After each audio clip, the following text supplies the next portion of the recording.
La ilaha illallah itu filosofinya itu nafyun li uluhiyati ghairillah wa isbatun li uluhiyatillah wahda. Filosofi la ilaha illallah itu gimana? Menafikan semua selain Allah itu tidak Tuhan dan hanya menuhankan Allah semata. Lah itu caranya gimana? Caranya kita harus terbiasa ini karena tadi saya dibilangin panitia ini rata-rata mustameknya atau mustamiatnya ini santri. Caranya gimana? Dilatih pakai logika. Saya berkali-kali cerita kalau ngaji, saya sekaligus kampanye. Allah itu Tuhan yang begitu fair. Untuk menjadi Tuhan, Allah mempersilahkan, ada kualifikasi Tuhan. Jadi boleh, dikompetisikan itu boleh, kata Allah. Gak apa-apa kamu ngaku Tuhan gitu, kata Allah. Tapi nak ngaku pangeran itu paling gak ya direputasi lah, ada verifikasinya. Dimulai dari apa? Ya kalau jadi Tuhan itu setidaknya bikin langit bumi lah, aturannya gitu. Jadi kalau daftar bupati ya daftarlah ke KPU.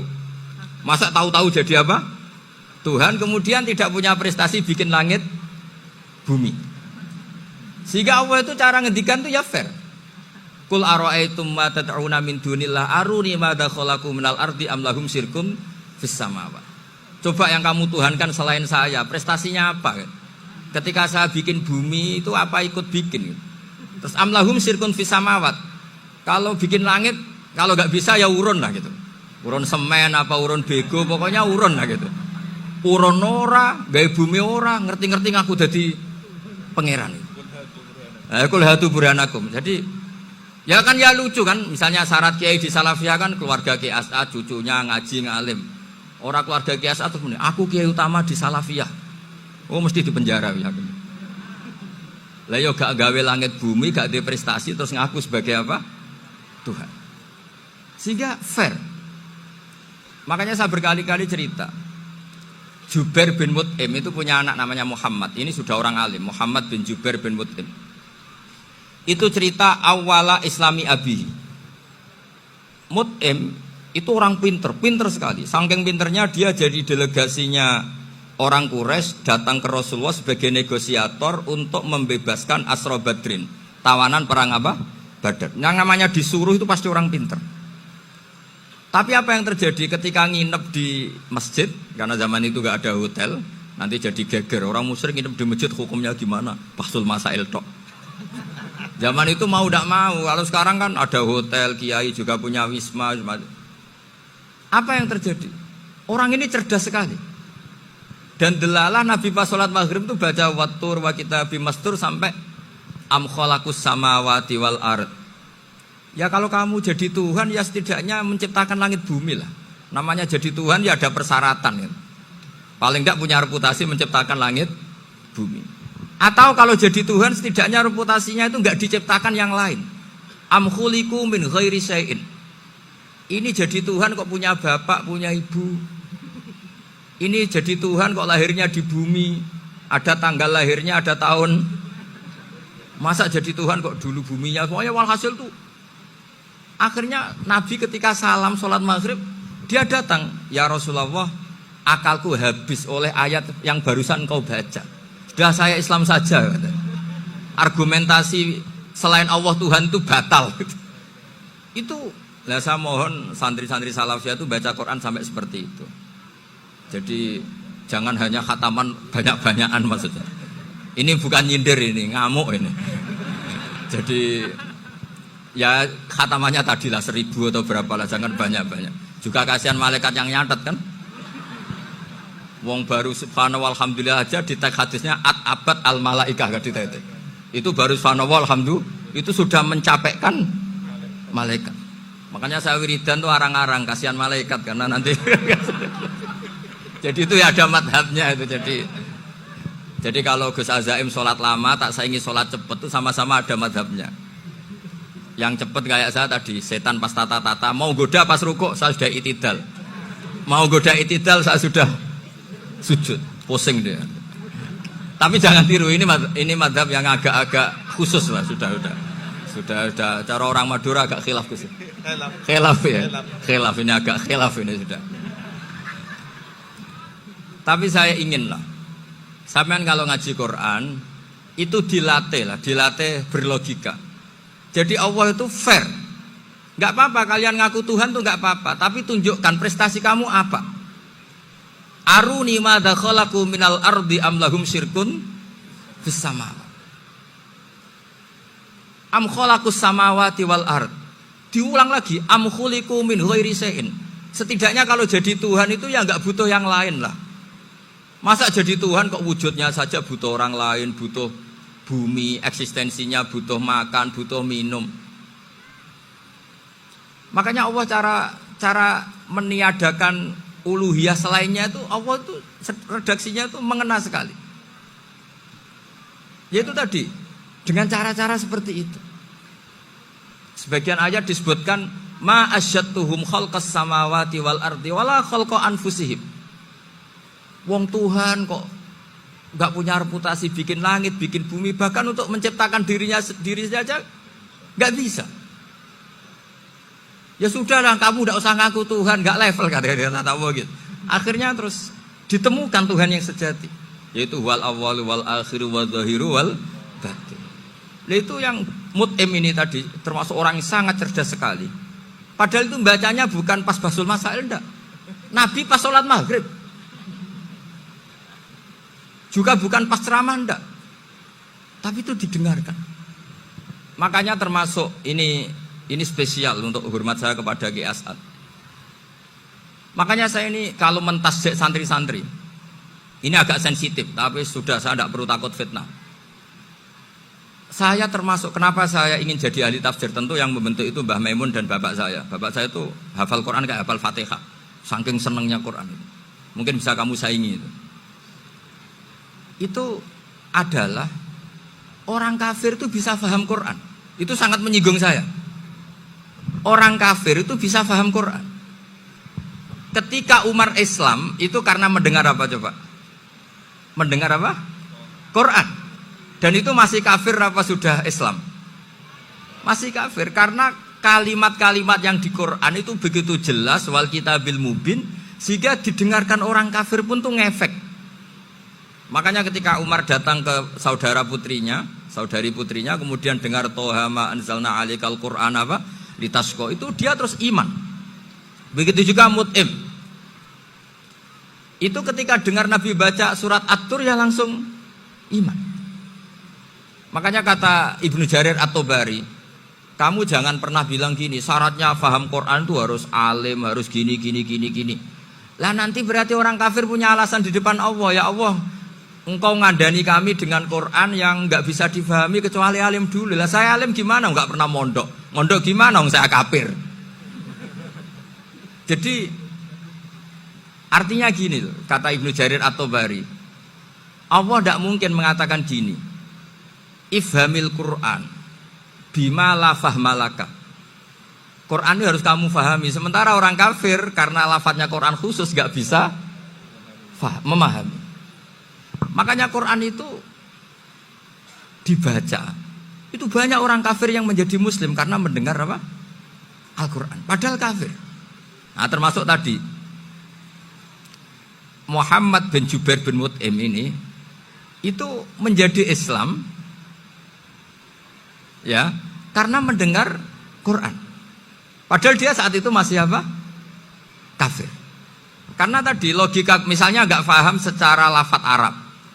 Sekarang misalnya nyuwun sewu ada orang ateis. Saya pernah didatangi seorang ateis yang nggak percaya Tuhan. Saya mau Islam Pak Ba, asal Anda bisa menjelaskan Tuhan itu siapa. Coba Quran dibaca secara makna, tidak secara lafaz tapi secara makna. Begini misalnya, ada orang ateis datang ke saya, Pak Ba, saya mau Islam, asal Anda bisa menjelaskan Tuhan itu siapa. Terus saya tanya, ini ngajak goblok-goblokan apa pinter-pinteran kata saya. Terus dia jawab, ngajak pinter-pinteran Pak, saya ini doktor katanya. Maksudnya di akademiknya dia doktor, mungkin jurusan matematika atau apa, tapi di ketuhanannya jeblok. Terus tak tanya, kalau ini ada kertas, kamu suka ada rumusnya apa suka ada? Ya suka ada rumusnya. Kenapa ada kertas? Ya karena ada yang bikin. Nah kira-kira berstatus membikin atau membuat, itu sesuatunya maujud apa enggak? Ya pasti maujud lah, pasti ada.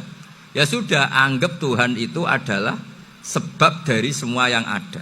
Masa alam yang seperti ini, langit dan bumi ini maujudat, kemudian kamu katakan khalaqahal adam, bahwa alam raya yang maujud ini diciptakan oleh ketiadaan. Ya juga, berarti Tuhan itu ya. Ya itu yang namanya Tuhan. Lah mulai dulu kiai-kiai ngomong gitu kan saya Islam katanya. Jadi kiai-kiai itu kadang-kadang kalau dakwah pokoknya kabeh digawe Tuhan. Beda dengan dakwanya orang-orang mantek. Orang-orang mantek itu kan nggak pernah nyebut Allah. Ini alam hawadis, labuda min muhdis. Meskipun mereka, nah muhdis ini menurut Islam namanya Allah. Tapi sebetulnya kan nggak langsung bilang Allah. Jadi tak kasih tahu. Alam raya ini mewujud nggak? Ya mewujud Pak. Bisa nggak sesuatu yang nggak ada menjadi faktor wujudnya yang ada? Ya nggak bisa, namanya nggak ada itu nggak bisa jadi faktor. Nah itu hebatnya ulama-ulama kita ketika mengenalkan Allah itu siapa? Zat yang wajibil wujud. Jadi kita ini kalah pinter be ulama-ulama dulu. Ya alhamdulillah kalahnya sama ulama dulu. Kalau kalah sama ulama sekarang isen lah. Jadi ulama dulu sudah pinter. Pasti pertanyaan dasar manusia, hadil maujudat itu man khalaqaha, siapa yang menciptakan? Kalau kamu langsung jawab Allah atau Tuhan, mereka pasti tidak nerima. Ya jawab saja, hadil maujudat mesti khalaqaha maujudun. Nah berhubung maujud ini berstatus pencipta, harus super. Nah super ini oleh ulama disebut wajibul wujud atau musabbibul asbab, yang oleh Islam dinamai Allah. Tapi kita langsung ngomong Allah, mesti aja bingungkan kan bagi yang bingung maksudnya. Ya saya mohonlah kalimat-kalimat la ilaha illallah itu diamatilah, diresapi sampai seperti penjelasan saya ini, sehingga punya kualitas ilmu. Karena syaratnya memang fa'lam, harus punya kualitas apa? Ilmu. Ilmu itu apa? Ma'rifatus syai' ala ma huwa alaih. Mengenal sesuatu sesuai detail-detail sifatnya sesuatu itu. Misalnya kalau Allah sudah jadi Tuhan, ya harusnya qabla kulli syai'. Masa Tuhan sama yang dituhani wujudnya dulu yang dituhani? Ditemukanlah sifat awal atau qadim. Makanya benar Gus Azaim tadi, kalau sudah bertauhid harus hafal akidah berapa khamsin. Dimulai apa? Wujud. Kenapa harus dikatakan wujud? Karena alam raya ini kadung maujudat. Hadhil alam maujudun. Masa maujudun khalaqahul adam? Masa maujudat khalaqahul adam? Nah itu yang disebut am khuliqu min ghairi syai'in am humul khaliqun. Jadi saya mohon semohon-mohonnya, cobalah tradisi-tradisi lihat baru ayat ini dihidupkan lagi, sehingga kita baca Quran itu sekaligus menjadi orang yang sangat argumentatif. Karena Quran adalah qul falillahil hujjatul balighah. Dilatih. Jangan bosan, dilatih. Makanya kalau saya baca ayat-ayat seperti itu, cek fair Allah itu. Fair betul. Enggak apa-apa saya punya pesaing kata Allah, tapi yang imbang dong. Pas aku gawe langit ya bantulah. Atau ada langit tandingan lah kira-kira gitu. Kalau saya bikin bumi ya ada bumi. Nah misalnya sekarang orang Cina bikin matahari, materinya dari mana coba? Dari yang sudah ada sekarang kan? Tetap saja agak ikut bikin kan? Tapi kalau Allah bikin langit bumi minal adam minal wujud. Kalau mereka paling rekayasa yang sudah wujud di otak-atik. Nah harus sampai seperti itu. Sampai kata Gus Azim kul hatu apa? Burhanakum tadi. Jadi ini cara-cara kita untuk menguatkan iman. Aruni madza khalaqu minal ardi am lahum syirkun fis samawati. Terus kata Allah, itu nih bi kitabim min qabli hadza au atharatim min ilmin. Kalau kamu enggak setuju teori ini kata Allah, cari kitab suci versi Anda. Aturan jadi Tuhan itu apa coba? Ya tetap saja semua kitab suci akan mengatakan di mana-mana Tuhan itu pencipta langit dan bumi. Jangan yang lahir di bumi jadi Tuhan. Jangan Lata Uzza jadi Tuhan. Jangan karena sakti jadi Tuhan.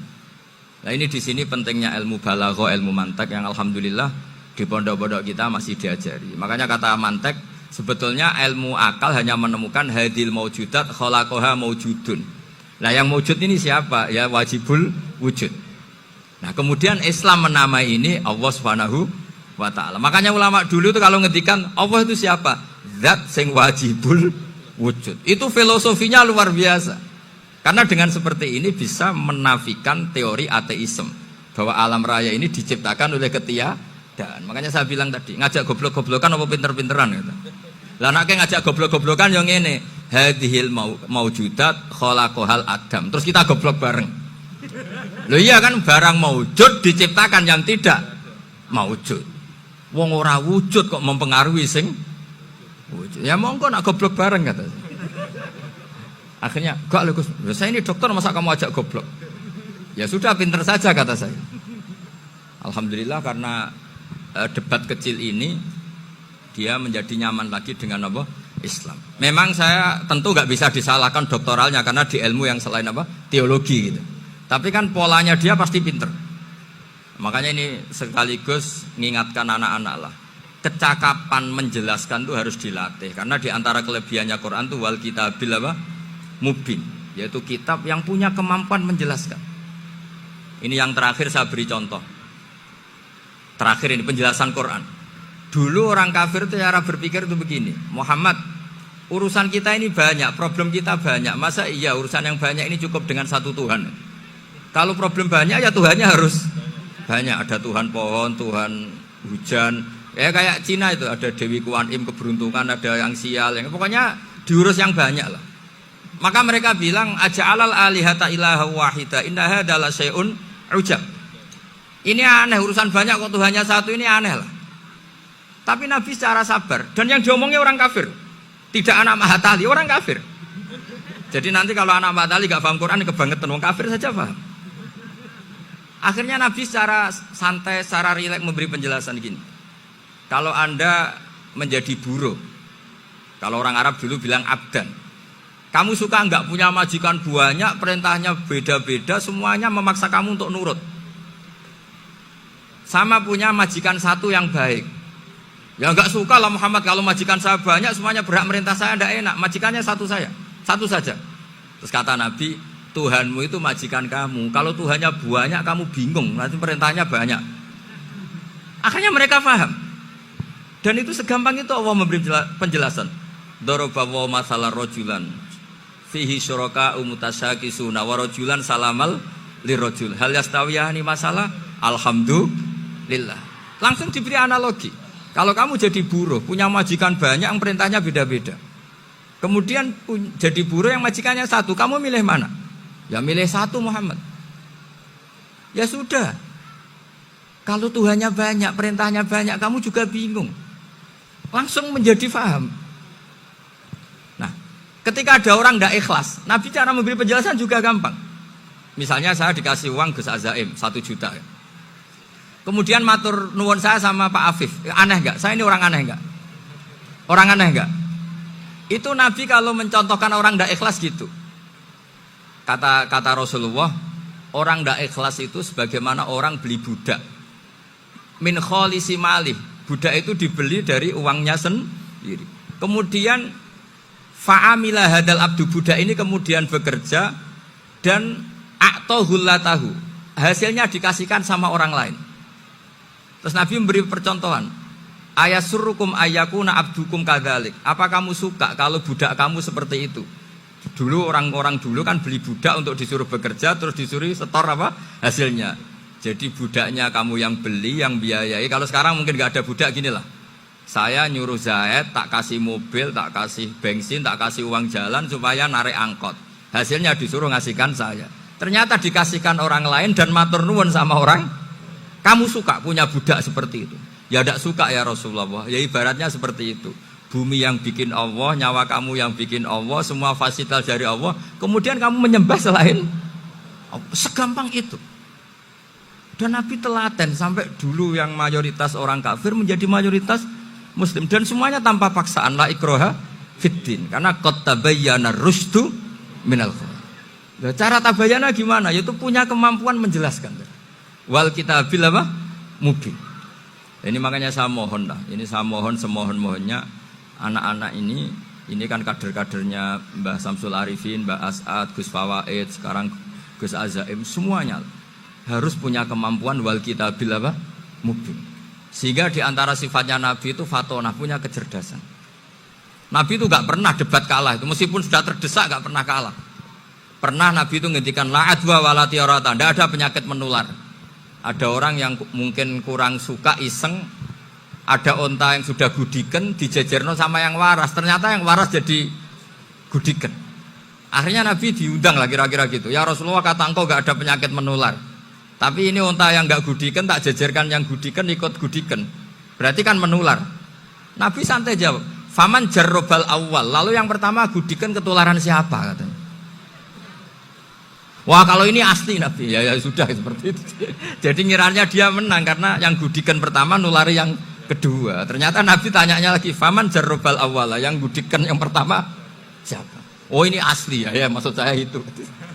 Jadi Nabi itu gak pernah kalah. Karena Nabi punya apa? Fatona. Jadi saya mohon, ya tadi makanya ini efeknya tuh khatamannya gak boleh banyak-banyak ya. Maksud saya kalau musim khataman ya gak apa-apa, khataman banyak-banyak. Tapi kalau gak musim khataman ya musim-musim tadabbur gitu. Tapi kalau ini musim khataman ya monggo lah.